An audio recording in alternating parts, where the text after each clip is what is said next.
Hello and a very warm welcome. This is me Neha. जिया खान।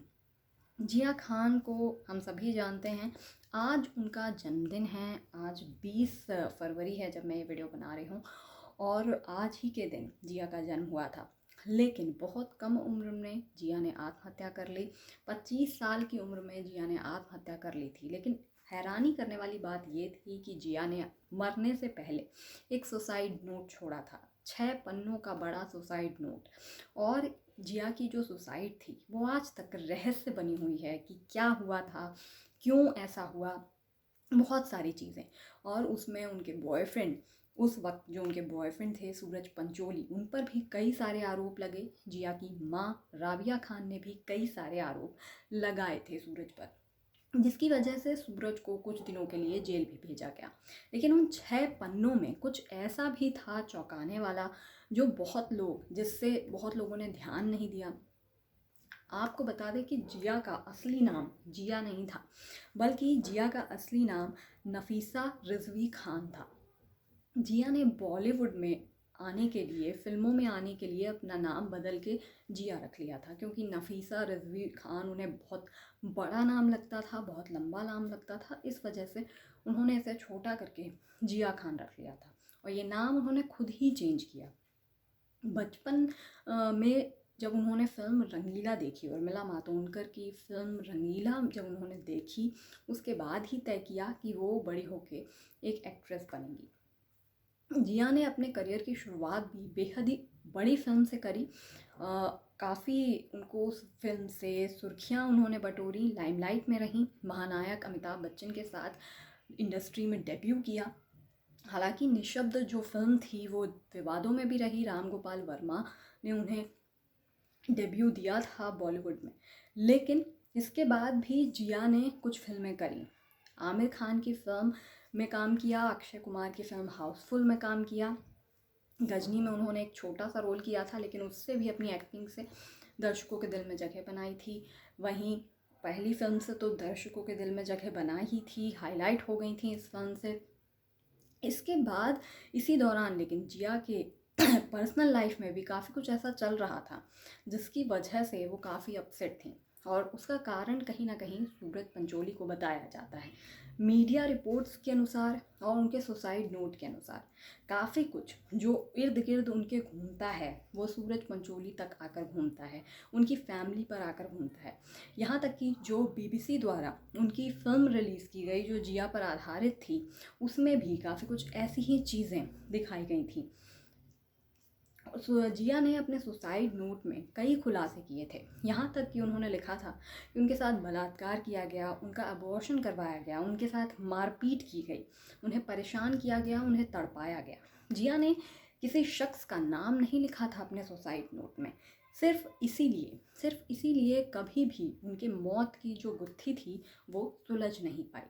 लोग जानना चाहते थे उस सच को जो जिया के साथ हुआ, जिया की दर्द भरी कहानी से वाकिफ़ होना चाहते थे। लेकिन जिया अपने साथ कई सारे राज लेकर चली गई।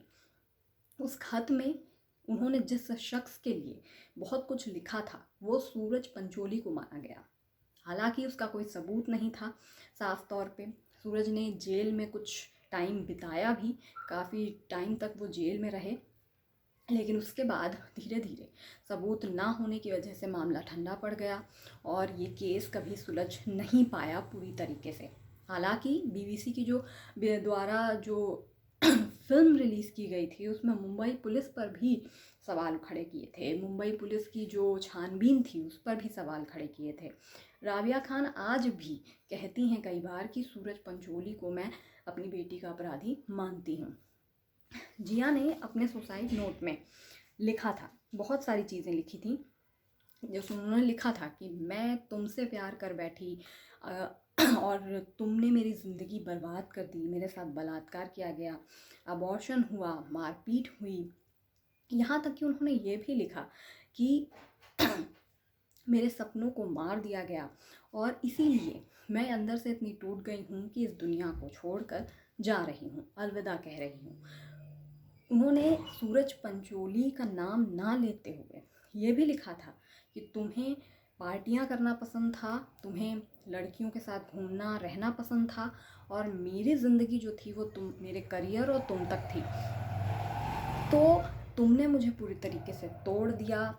इस वजह से अब मैं कहीं मतलब मर चुकी हूँ, और इस तरीके की चीज़ें लिखी थी।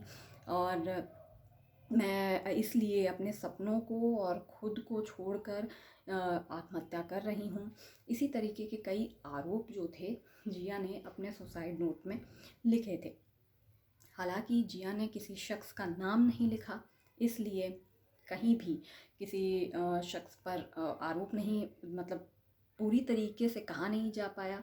लेकिन राबिया खान ने अपनी बेटी की मौत के बाद सूरज पंचोली पर आरोप लगाया। उन्होंने कहा कि उस वक्त, क्योंकि सूरज ही जिया के बॉयफ्रेंड थे, तो उन्होंने कहा कि इसकी वजह से ही मेरी बेटी ने आत्महत्या की है, और उकसाने का आरोप लगाया था, जिसके बाद सूरज पंचोली को गिरफ्तार किया गया था।